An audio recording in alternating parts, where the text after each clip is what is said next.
आखिरकार अमेरिका ने पश्चिम एशिया से अपने नागरिकों को हटने के लिए क्यों कहा है? क्या ईरान में कुछ बड़ा होने वाला है? नमस्कार, आप देख रहे हैं न्यूज़ 18। मैं हूं आपके साथ श्रुति श्रीवास्तव। यह सवाल पश्चिम एशिया के कई देशों में अमेरिकी दूतावासों ने अमेरिका नागरिकों से किए गए आग्रह के बाद उठा है।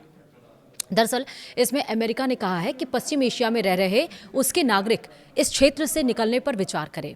अमेरिकी द्वारा जारी यह सुरक्षा अलर्ट अम्मान, यरूशलम और बगदाद में अमेरिकी दूतावासों ने सोशल मीडिया पर पोस्ट किया है।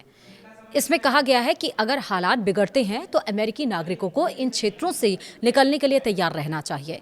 इन संदेशों में अमेरिकी नागरिकों से उड़ान की जानकारी चेक करने और स्थानीय अधिकारियों की सुरक्षा सलाह का पालन करने का भी आग्रह किया गया है।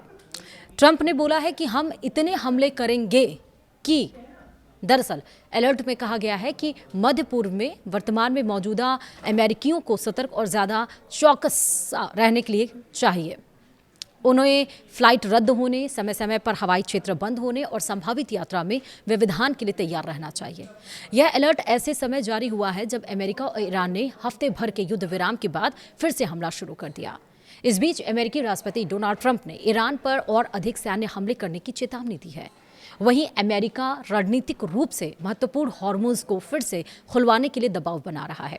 मैरीलैंड स्थित कैंप डेविड के राष्ट्रपति आवास पर शुक्रवार को पत्रकारों से बातचीत में ट्रंप ने कहा है कि हम सिर्फ जीतना चाहते हैं। उन्होंने संकेत दिया है कि अमेरिकी सैन्य कार्रवाई अभी कुछ समय तक जारी रह सकती है।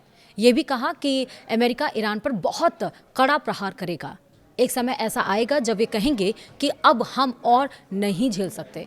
वहीं ईरान पर युद्ध समझौता तोड़ने का भी आरोप है। जी हां, इसके बाद दिन में व्हाइट हाउस की प्रेस सचिव कैरोलिन लेविट ने ईरान पर अमेरिका के साथ हुए युद्ध विराम समझौते का उल्लंघन करने का आरोप लगाया। उन्होंने कहा कि तेहरान ने पिछले महीने अमेरिका के साथ युद्ध विराम संबंधी एक समझौता ज्ञापन यानी कि MOU पर हस्ताक्षर किए थे, लेकिन इसके तुरंत बाद उसने उसे तोड़ दिया, वाणिज्यिक जहाजों पर हमला किया और अमेरिकी सैनिकों की हत्या की। लेविट ने शुक्रवार शाम एक बयान में कहा कि राष्ट्रपति ट्रंप इस तरह की आतंकवादी हरकत बर्दाश्त नहीं करेंगे। जब तक ईरान राष्ट्रपति ट्रंप के अनुसार सार्थक तरीके से बातचीत की मेज पर नहीं आता, तब तक उसे इसकी कीमत चुकानी पड़ेगी। वहीं कुवैत की सेना ने क्या इसका रिएक्शन दिया है? दरअसल इस बीच कुवैत की सेना ने शनिवार को कहा कि उसके बल उन ड्रोन हमलों का जवाब दे रहे हैं जो देश पर ईरान के हमलों का ही हिस्सा थे। कुवैत के रक्षा मंत्रालय के प्रवक्ता मेजर जनरल सऊद अब्दुल अजीज अल ओतैबी ने एक बयान में कहा है कि ड्रोन ने देश के उत्तरी हिस्से में एक सरकारी इमारत सहित कई महत्वपूर्ण ठिकानों को निशाना बनाया। उन्होंने बताया कि इसमें कोई हताहत नहीं हुआ है। वहीं ब्रिटेन की नौसेना ने शनिवार को बताया कि हॉर्मुज़ में ओमान के तट के पास एक टैंकर हमले का शिकार हो गया, जबकि एक अन्य जहाज के पास जोरदार विस्फोट भी हुआ है। दोनों घटनाओं में किसी के हताहत होने की खबर नहीं है। वहीं United kingdom maritime trade operations ने बताया कि शुक्रवार को ओमान के लीमा से 11 समुद्री मील उत्तर पूर्व में एक अज्ञात प्रक्षेपास्त्र जहाज से टकराया, जिससे उसके इंजन रूम को नुकसान पहुंचा है। उसने ये भी बताया कि शनिवार को खसाब शहर से 21 समुद्री मील उत्तर पश्चिम में नौकायान कर रहे और एक अन्य टैंकर के पास एक बड़ा धमाका हुआ और पानी का भरा भारी जो फव्वारा है वो देखा गया। ईरान भी हॉर्मुज़ में जहाज़ों को बना रहा है निशाना। ईरान ने अमेरिका के साथ जारी संघर्ष के बीच अपनी अनुमति के बिना हॉर्मुज़ से गुजरने की कोशिश करने वाले जहाज़ों पर बार बार हमले किए।